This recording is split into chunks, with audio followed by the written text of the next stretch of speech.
Oui, bonjour. Bonjour à tout le monde. Euh, Nazo loba na vidéo oyo pour na makambo moko eza très important. Vraiment eza très important.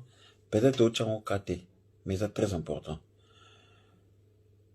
Depuis l'année passée, monde mobimba, ils ont vivre na pandémie oyo ya Covid. Tant bazo beza pandémie, eza blague te. Eza ya solo ke bato baza kobela. Maladie ekoti makasi vraiment dans toutes les communautés. Et là aussi qu'on a zoloba awa mingetali communauté congolaise. Communauté congolaise vraiment na habité. Na habité loko nini obiso to salaka ya bien na mokili.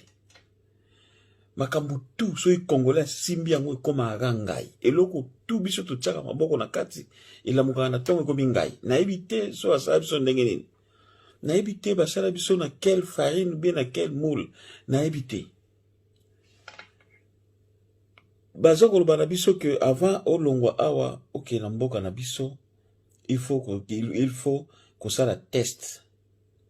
Ce qui zali positif vande siko zali o ba traité yo si maso ki malamu okei. Ce ça oui, ce qui est négatif ok na yo.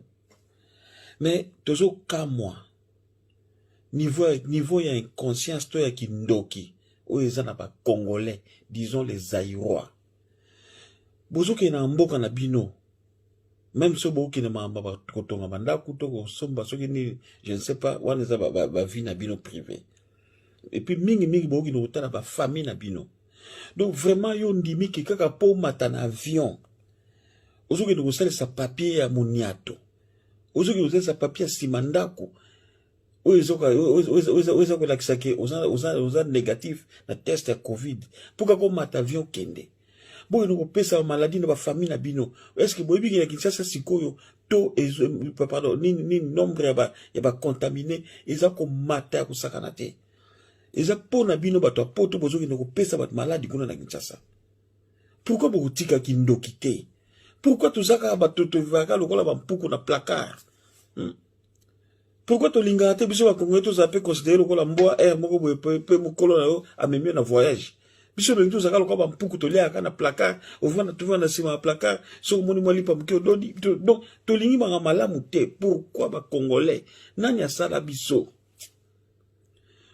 Olongwe awa na maladi oke na Kinshasa oke pesa ba mama na bino ke pesa ba biso na kini. Même na kati avion wana. Hein? Tout le baloko na avion on a pesa exemple quoi Sabena to Air France. Bozo ke na kati avion boza 280 passagers. Bino batu bosale ba babe binyato boza 130. Est-ce que avion na kobika? Vous pouvez vous contaminer parce que le postillon, oh, soyo pumboka wana, et quand tu as pepe pendant 9 heures du temps, ils ont un pepe. Vous avez besoin de 4 avions binonioso. Tant vous avez besoin pour nous vendre un peu qui mette vos sous la banda à Kinshasa. Vous avez besoin de ti ba postillon wana, vous contaminer na personnel ya pardon. Na personnel la compagnie aérienne bo contaminé na baninga mususu baza na kata avion oyo baza ba test na bango ya bien baza na maladie te.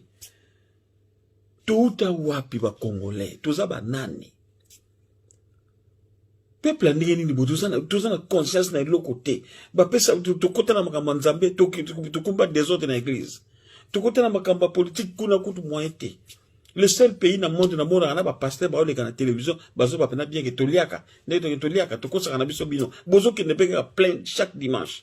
Ba politicien ndenge moko, politicien sur na télévision ba que non, ndenge biso za ba pesa biso mbongo, ba laki biso ba voiture, bozo se pena ba tonne on a peka aucune sanction. Siko ba ibisi bino ki so bo komi na Kinshasa, il faut bo futa $45 pour ça bino ba examen. Bo signé ki parce que va comprendre que besoin ma le kuta na bino ba dozo na pote na ba pays développé bozaka ba zoba comment peuple boy hein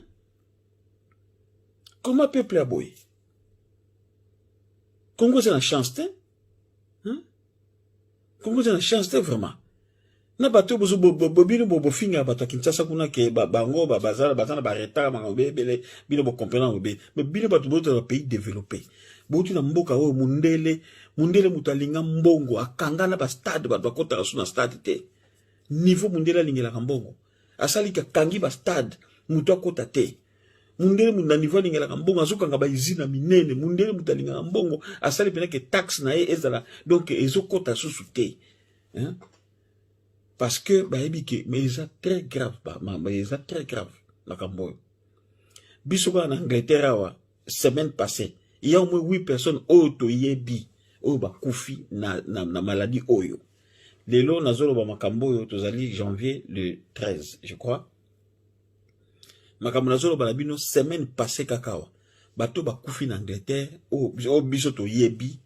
baza vraiment nsoki na tangi 8 eza muke 8 eza muke o ba kufi o to yebi na ba mama na biso awa to kole na bangwawa na ba jeune na bato mususu to yebi pe ya mikolo bazo kufa bato baza ko kufa bato baza na koma to kotanga nombre te na bato mususu baza ba poche na biso baza na ba koma na minute donc maladie ezali botika ko sa ba aventure pam pam so ke Kinshasa ba tester au positif cancellé donc reporter voyage na yo au kende ba compagnie aérienne nyonso batiki liberté na mututu o alingia popona ka ya covid so ki zali ka au reporter voyage na yo botika ko no bon ba ninga na Kinshasa maladie wana kini zaki makasi te kaka bino bato bota ba poto de bogi no bon bat na kini botika makambo totika ba pratique oyo so ko kende ko sala test ya malamu ya covid da salio yango et puis okei botika ko sala papier miniato bandeko na France na Belgique na Angleterre partout na boka mamna zoloba